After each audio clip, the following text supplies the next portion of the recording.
di sila nagpapakita pa. Gaya rin po nung hindi nagpakita na nagpadala na lang ng mga legal representatives. Itong isa niya namang iniimbestigahan, yung sa SEA Games Organizing Committee. Opo, no? Opo. Can you tell us about it? Anytime daw ay ilalabas yun ang resulta ng investigasyon? Marami na po kaming hawak na dokumento at marami na pong testimonya na binigay. Every day may pumapasok po. Tama po. Pinatawag po namin yung mga Board of Trustees base po doon sa GIS na isinumite dyan po sa SEC at sa halip na dumalo sila, dumula abogado. At tumihingi po ng kung ano yung reklamo, complaint. Isa ngayon naman po, yung case build-up namin, mas malinaw na po na nakikita namin kung sino yung may mga responsibilidad po at kung anong kaso ang dapat harapin. Ongoing po yan.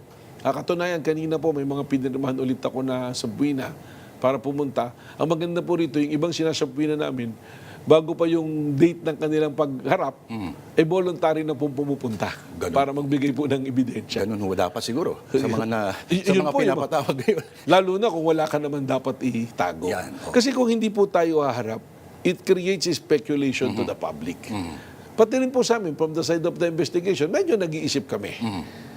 Mahirap naman po kasi, Sir Lord, na yung iyong denial o yung pagtatanggol sa sarili mo, sa social media mo lamang sasabihin. Mas maganda po, sinabi naman po nila sa tamang proseso, sa tamang panahon, sasagutin. Ito na po ang nakasaad na proseso sa batas natin.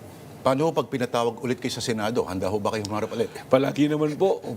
Kahit i-double team kayo na magkapatid? Well, mandato po nila yun So I have to say, wala naman pong problema. Basta you cannot deviate from the truth Kasi pag totoo po yung sinasabi natin sa Lord, kahit balibalik ta rin ka pa, 10 ikot ka pang iikot, babalik ka pa rin doon sa storya mo na yun. Pero pag ikaw nagtatahi ka ng storya, eventually lalabas yung tinatahi mong storya.